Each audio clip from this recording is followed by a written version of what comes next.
मंत्र विज्ञान साधना में कितना वक्त लगेगा, कल इसके ऊपर गौर किया गया था। अब आते हैं साधना ही क्या है। अरे साधना का मतलब साधना, किसी चीज को हम साध रहे हैं, आमतौर पे यही समझा जाता है कि वही ही साधना है। तो जब ऐसा भाव आता है कि हम किसी को साध रहे हैं तो उसमें स्वामित्व का भाव आता है। एक ऊपर हो गया, एक नीचे हो गया, हम इसको साध रहे हैं। और अगर इसकी विवेचना की जाए तो दूसरे तरीके से साधना, अर्थात इसको साधने के लिए प्रयास मत कीजिए आप। तो फिर कैसे सधेगा भाई ये? अर्थात इसको अपना सहचर बना लीजिए, इसी के साथ आप मर्ज हो जाइए। जैसे दूध में पानी मर्ज हो जाता है, जैसे विवाह के बाद पति पत्नी मर्ज हो जाते हैं तो एक परिवार बन जाता है। तो एक बहुत बड़ी साधना होती है। अर्थात जिस चीज को आप साधने का प्रयास नहीं करेंगे बल्कि उसके सहचर हो जाएंगे, उसके सहयोगी हो जाएंगे, तो वो चीजें आपके पास जल्दी आने लगेंगी, क्योंकि वो भी कोई निर्जीव नहीं है। वो ये बात अलग है कि उनकी सजीवता अलग किस्म की है।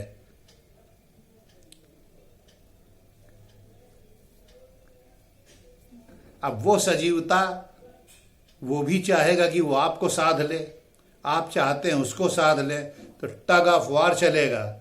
उस टग ऑफ वार में आपके तरफ की प्रवृत्तियां ये कहेंगी कि हमारी बात चलेगी, उनके तरफ की प्रवृत्तियां कहेंगी हमारी बात चलेगी, तो साधना तो बीच में रह जाएगी। अब आप पहले मूल रूप से ये आ जाइए कि साधना अर्थात इनको साधने का प्रयास नहीं करना है बल्कि इनके साथ रहने का प्रयास करना है। ठीक वैसे ही जैसे एक सपेरा सांपों को साधता नहीं, उनके साथ रहते रहते वो और सांप दोनों एक जैसे हो जाते हैं। एक मदारी बंदर के साथ रहता है तो बंदर मदारी हो जाता है, मदारी बंदर हो जाता है। दोनों एक दूसरे के कोऑर्डिनेट करने लगते हैं। और जहाँ साधने की बात आती है तहाँ सुप्रीमेसी आती है, जहाँ सुप्रीमेसी की बात आती है तहाँ प्रभुत्व आता है, जहाँ प्रभुत्व आता है वहाँ अहंकार आता है, जहाँ अहंकार आता है तो अहंकार को हवा देने के लिए बहुत सारे विकार आते हैं। और वो विकार उसको ये बताते हैं, अरे तुम ये हो, तुम वो हो, तुम ऐसे हो, तुम वैसे हो। तो उस विकार अपने हिसाब से उसको ड्राइव करता है लेकर के।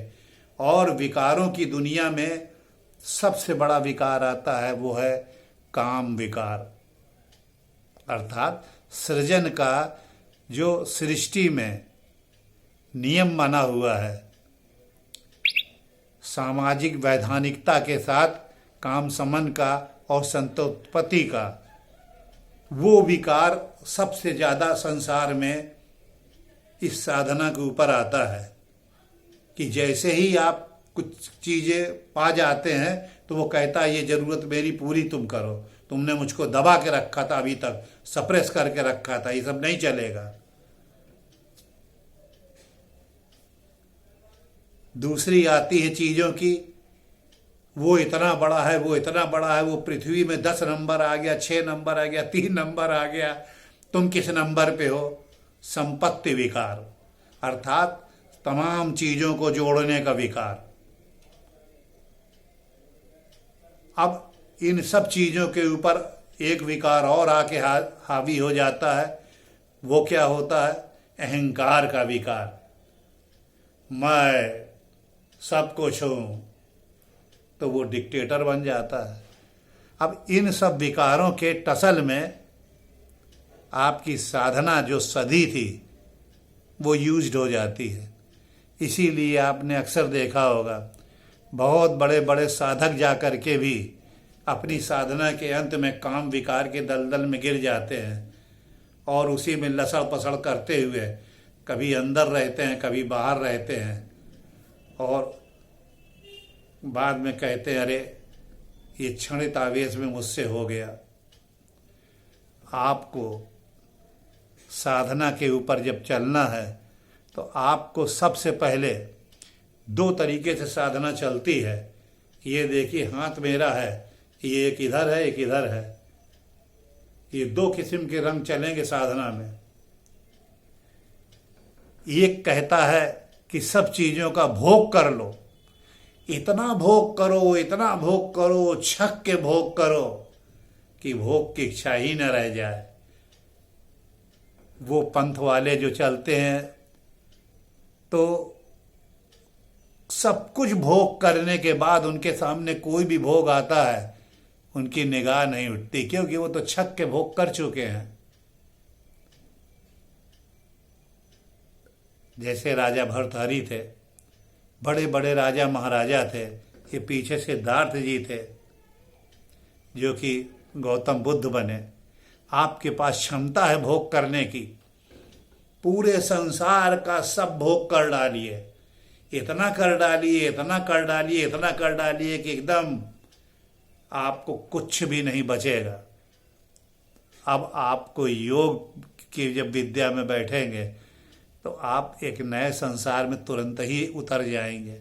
अब कोई ये कहे कि आप मुझे भोग सिखा रहे हैं, नहीं, मैं आपको भोग से निवृत्ति सिखा रहा हूँ, अर्थात भोग से निवृत्त हो जाएं आप।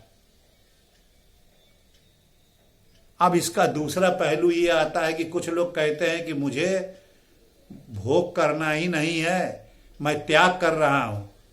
तो एक सवाल ये उठता है कि त्याग अर्थ कहाँ से आता है? ये कोई चीज़ आपके पास है, आप उसका त्याग कीजिए, ये समझ में आता है।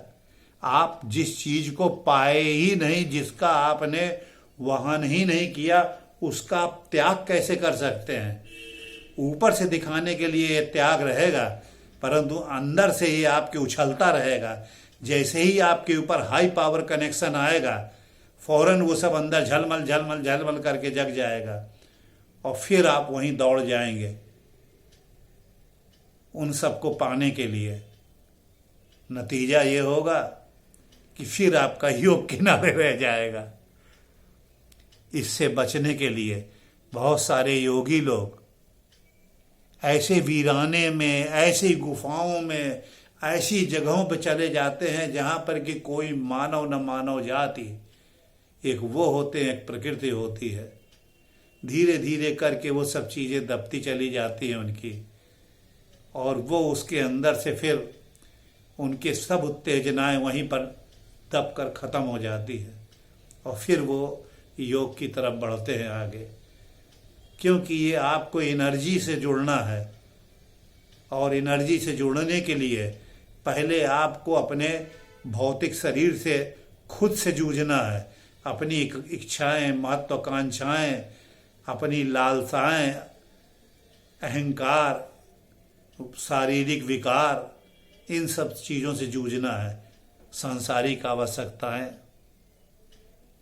परंतु ये तो चलता रहेगा। एक नया आदमी क्या करे? इन सब के जूझने में तो बहुत समय लगेगा। उसे धीरे धीरे बढ़ना चाहिए। निद्रा के समय में भी आप एक ऐसी दुनिया में चले जाते हैं जहाँ पर बहुत सारी चीज़ें ठीक वैसी ही होती हैं जैसे एकदम निर्जन निर्वीर जगह में जहाँ पे आप जाके जंगलों में रहते हैं। तो आप अपने मस्तिष्क के अंदर एक जंगल बना लीजिए, रात को सोते समय उसमें विचरण कीजिए आप, और अपने सूक्ष्म जगत को एक भौतिक जगत से अलग काट करके एक अलग स्ट्रक्चर फ्रेम दीजिए और उसमें विचरण कीजिए, और वो भी रात्रि में सोते समय, जिससे कि भौतिक जीवन में आपके कोई बाधा ना आए। बहुत छोटी चीज़ है, इस पर गौर कीजिएगा। फिर आगे बढ़ते हैं।